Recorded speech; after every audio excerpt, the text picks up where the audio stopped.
Can you kind of get into, I guess, two things? One, just from a pipeline standpoint, once you went through Rock SEAL training, when did you go through BUDS and kind of walk us through your career as a Rock SEAL? Yeah, so I was fortunate to join the Navy at a very young age. As an officer, you need to complete a you need to complete university, so you're a little bit older than the enlisted guys. But because graduated college within 4 years and went straight into the military, I was a relatively young officer. I went in early, um, and I did all my training. Got to serve on a ship a little bit before BUDS, and then went to BUDS. And then after BUDS, I went to jump school. After jump school, went to counterterrorism school, and then I was fortunate to get deployed at a very early age. So I was a lieutenant junior grade at the time, and I did two deployments back to back, and that was off the coast of Somalia. And that's when piracy was a big thing. So that was 2009 to 2010. After I completed my deployments, I got to serve on an SDB team. So that was also very interesting because similar to the U.S. SDB team, the SDB teams are, they do the sneaky squirrel stuff. So that was pretty cool because you don't really get to see the mini subs if you're on another team, if you're on a regular SEAL team. So our SDBs are a little different than the US SDBs, but the cool thing is sometimes the US SDB team, when we do combined exercises, they'll actually ship out their SDB, the US SDB, out to Korea. Oh, And that was wow. very interesting. I think that was the Mark 8 at the time. Uh, they brought it via C5 Galaxy, I believe it was. And yeah, that's when you'll be able to hitch a ride on the US SDB, and the US SEALs, they check out our SDB. But they're very different, even in the sense of how we launch our SDBs. So the US, they have these large, massive nuclear submarines, and we have diesel submarines. We don't have nuclear submarines, but our diesel submarines, they actually launch from another platform, and that platform, I can't tell you what it looks like, but they would look like a civilian tanker. So imagine a civilian tanker, it's housing a submarine. A submarine launches from that tanker, and that submarine has two SDVs, one on each side. And we'll launch from the submarine using those SDVs. Our SDVs, they carry three SEALs, a driver, and then two SEALs in the back. And we'll do our operation. So I was fortunate to serve on the SDV team for 2 years, and that was really interesting because a lot of the planning that we did, that was like when, I don't know if you've heard about this, but one of our naval vessels, it was torpedoed by North Korean forces. Yeah, I remember hearing about it. Yeah, yeah. And we were on the verge of war because of that. And then there were some skirmishes. An island was shelled by North Korean forces. So there were a few instances where we could have gone to war very easily. So because of the high tension, I was actually planning to go to North Korea. Uh, it would have been an SDV operation because that was on an SDV team at the time.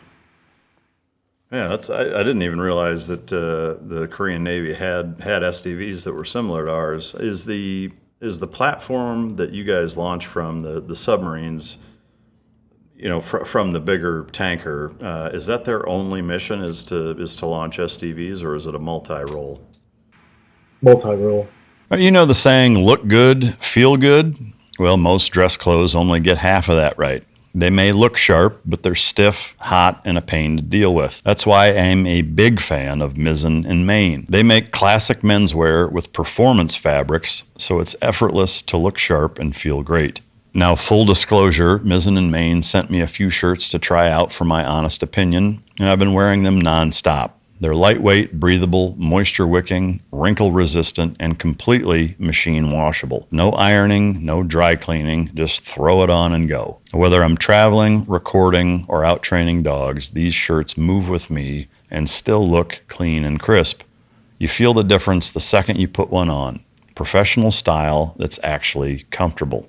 So here's the deal. Right now, Mizzen and Main is offering listeners 20% off of your first purchase at mizzenandmain.com, promo code MicDrop20. That's MIZZEN and MAIN.com, code MicDrop20 for 20% off. If you'd rather shop in person, you can also find Mizzen and Main stores in select states. So when they're not launching submarines, those tankers, the civilian ships, they'd be doing reconnaissance, surveillance, and then no one would know that it's a military vessel. Oh, okay. But the actual submarine that launches the SDV, is that all they do, or do they do other submarine-like missions as well? Other submarine-like missions, but not really attack missions. They're not made for attacking. They're made for more reconnaissance, surveillance. Yeah. With the skirmishes that take place within North Korea, or with North Korea rather, I mean, is it just a constant tit for tat, like where sometimes it's South initiating, sometimes it's North, and vice versa? Or from your perspective, does it always, or is South Korea kind of always in response to things that North Korea does?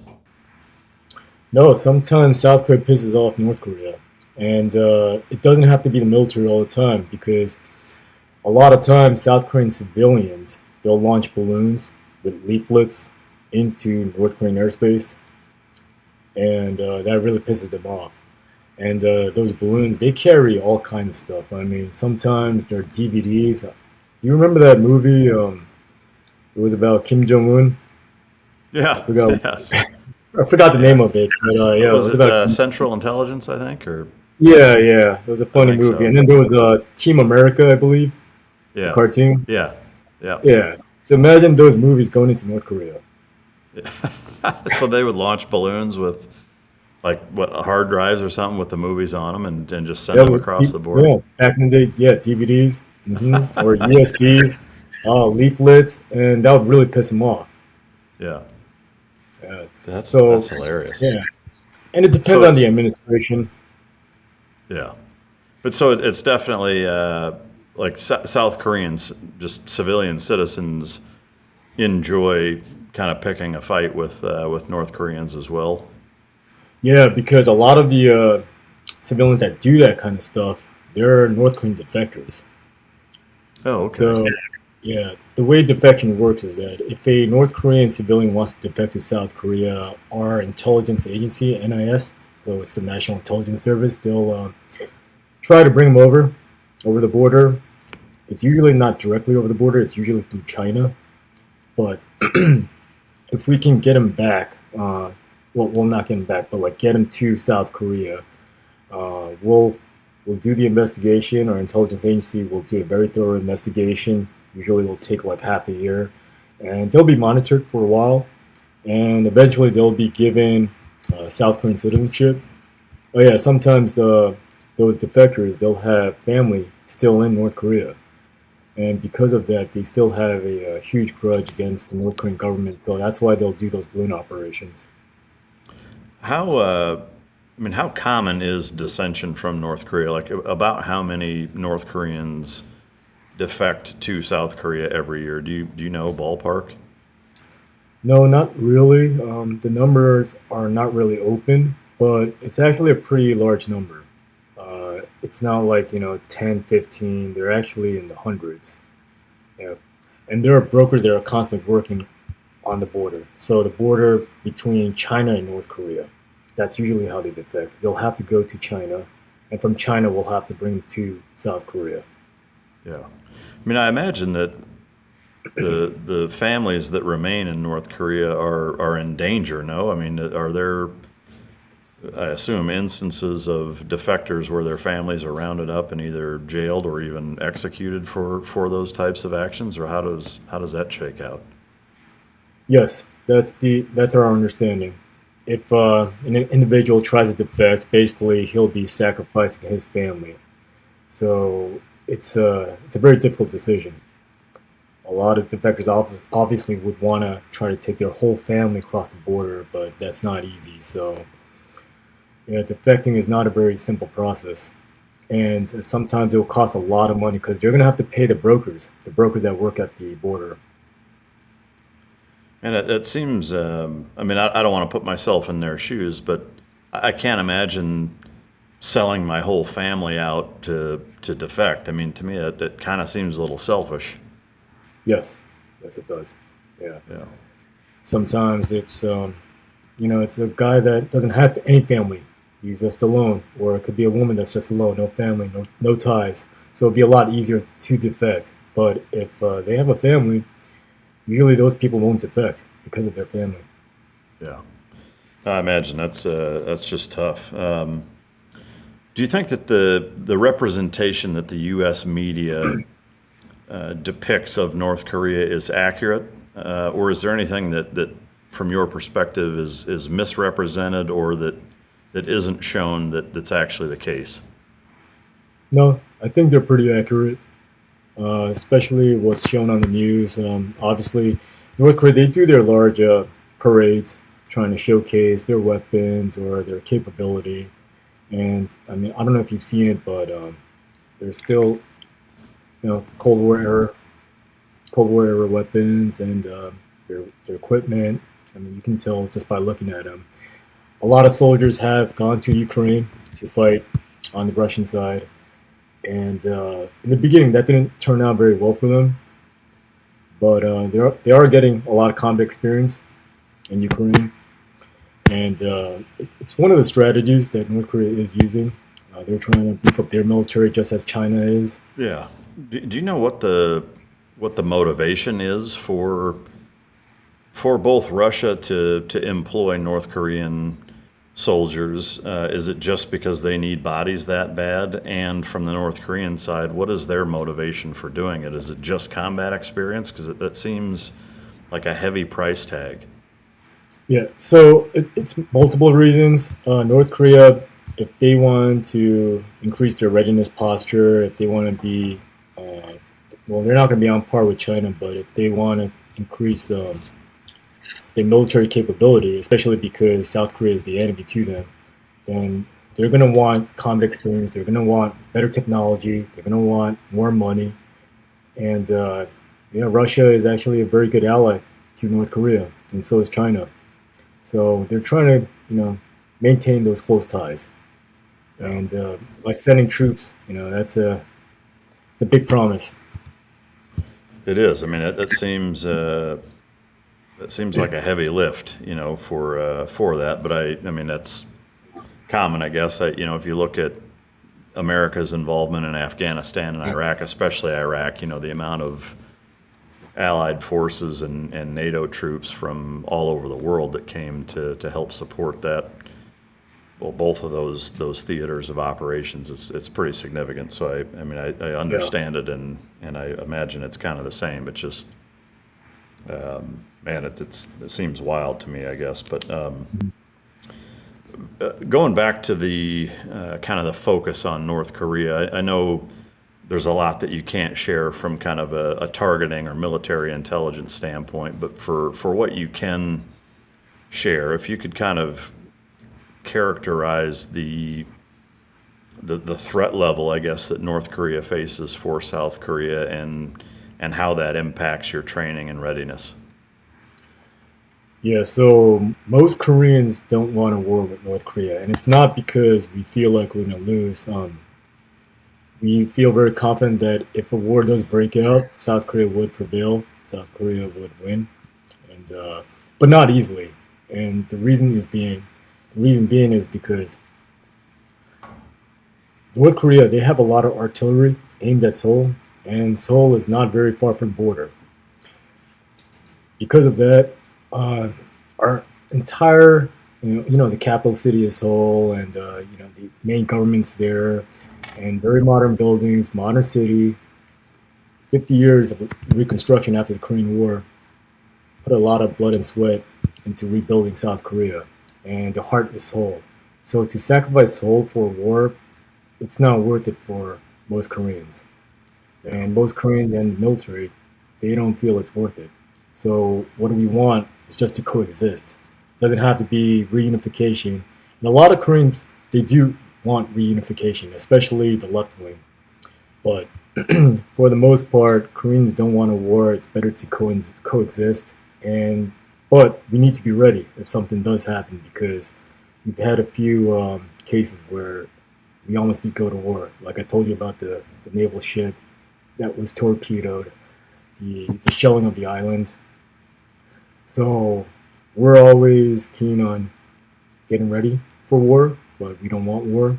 And which is why we do those military exercises with the U.S. every year. And there are multiple exercises throughout the year. They're huge exercises.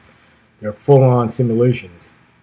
And we do the CPX, which is the command post exercise. That's inside a bunker usually in the situation room. We do these simulations, these calculations in case a full war breaks out on the peninsula, and then we do the FTX, which is the physical aspect of the exercise. We try everything out. Well, I imagine, a war between North Korea and South Korea isn't just those two countries fighting. I mean, it would essentially be China, Russia, North Korea versus South Korea and the United States. No, I mean, the implications are enormous for something like that happening. Right. Yeah. So with that, obviously, the United States has an enormous military presence in South Korea. I've known, a number of guys who have been stationed there for short periods of time, but in every case, they all really enjoyed it and said that they loved spending time there. But there's also the component of, there's always something that happens. There's Marines or Army guys that get into a bar fight or whatever. Is the South Korean, from kind of a general standpoint, the society's view of the U.S. military largely positive, or is it mixed? Oh, it's positive now, I think. Obviously, there are some demonstrations. People outside U.S. military bases telling Yankees to go home, especially some of the elder generation. And the reason being is because some Koreans think that it's provocative that the U.S. military is here on Korean soil, and because of the U.S. military, North Korea could attack again. There are people like that, but for the most part, they love American soldiers, especially the younger generation. They know why the U.S. is in Korea for protection and for partnership, and to be ready if something happens. Back in the day, I mean, and this was just until maybe early 2000, when U.S. soldiers they would cause a lot of trouble in Korean bars. Especially in Yongsan. So there's a popular neighborhood called Itaewon in Yongsan, and that's where the main U.S. military base was, the heart of Seoul. And there'd be a lot of bars near the base, and sometimes the U.S. soldiers they cause a lot of trouble. They want to blow off steam. They're in a foreign country. They want to pick up Korean women. So yeah, there are a lot of bar fights. Sometimes cops and U.S. soldiers they get into a brawl, but a lot of that has gone away, and mostly because the U.S. military base, they moved. They have a new base down in Pyeongtaek called Camp Humphreys. Very nice base, and there's not much around there, not yet at least. I mean, there are a few bars, but it's not like Seoul. Yeah.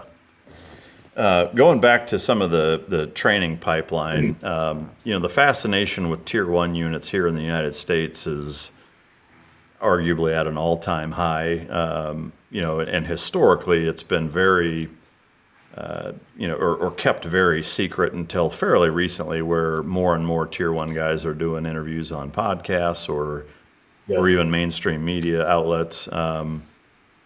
Is the reverence and popularity of Tier 1 groups in Korea similar to the way that it is in the United States? And also, what does that selection process look like to go from a normal special operations unit to a Tier 1 unit in Korea?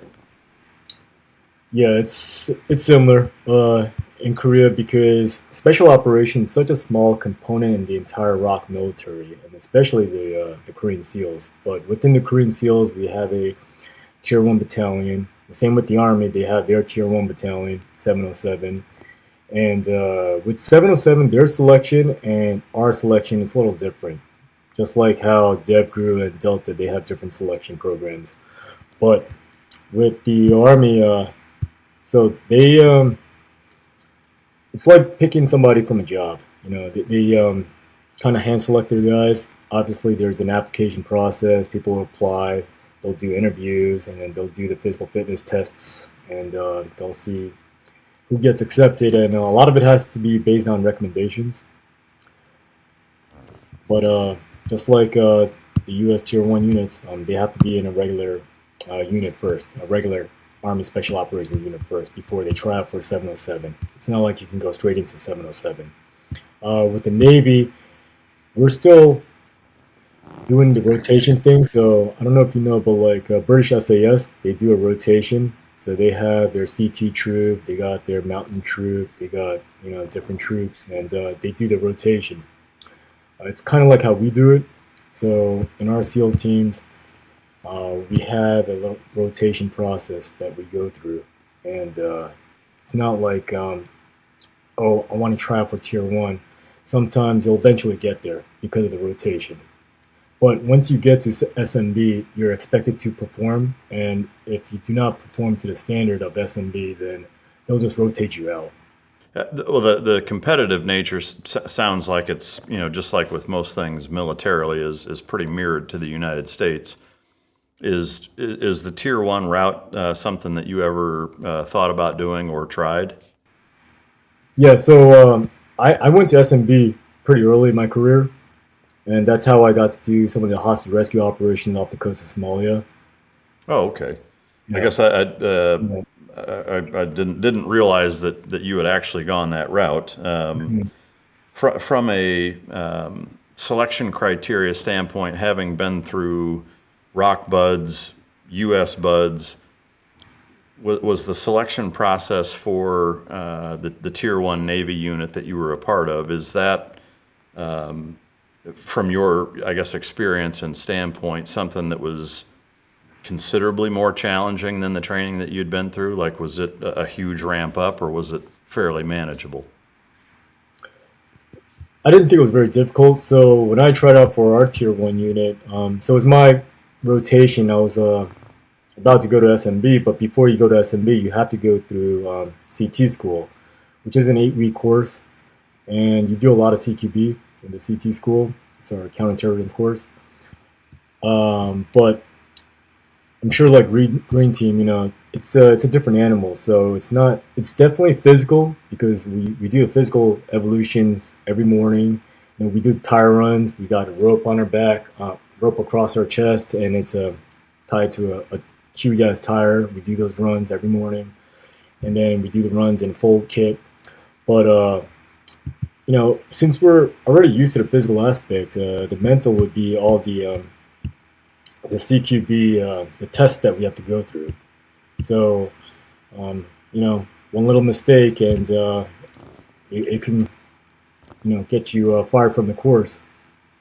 And usually, people have a hard time with CQB. So, Yeah. but for me, I mean, CQB was always like my fun thing, and I didn't feel that it was too difficult. Actually, I had a lot of fun going through CQB Yeah. school. Yeah. Can you walk us through the, I guess, the Tier 1 selection process to as much as you can? Yeah, so there's our CT school is a little different in the sense that because we're Korean, I think we're more agile. And there's a week of just repelling, so just repelling. And the U.S. SEALs, when they see us repel, they're amazed. They call us ninjas because we do the It's like some when we Squid Game repel. shit, huh? Yeah. So we repel like head down. It's one of the repelling that we do. Obviously, when we start off learning, it's like we do the classic, we repel backwards, ass first. But eventually, then you'll start to do the helo repels, which is basically you kind of free fall for a few seconds. You jump off a helo and then kind of free fall for a few seconds and then repel down to the ground. And then we do the head first repel, and then we do the repelling where like you go ass first, but then you break windows, and then we repel from the roof of a building. So, and we're very fast at doing that. There's a week of that, but some guys, because they have problems with heights, it could get them fired from the course. And it's actually different than free fall. So some guys they don't have a problem with free fall, but they have a problem with rappelling. Maybe because the height it's a lot closer to the ground, so they have a different feel for that. But that actually beats out a few guys. Um, we do like a few weeks of just shooting alone on the flat range, and some guys they may be good at the physical evolutions, but not too good with weapons manipulation or shot placement. So that could be stressful for a few students. And eventually, we'll go to the house and we'll do CQB like all week long for a few weeks. Could be a week of just pistol, a week of just carbine, and we'll go through that. And then there's the diving portion. So diving is actually pretty cool in SMB because it's we do the Drager dives and then doing the hook and poles. So you do a Drager dive. Sometimes we'll carry a skeleton ladder underwater, and then you get to a ship. We'll hook and pole, and we'll have to ditch all our gear. So we usually tie them at the bottom of the ladder, and then we'll do the climb. So yeah, they're cool training evolutions, and but people handle it differently. I had a real blast with it. I think it was the best course that I did in the Korean military.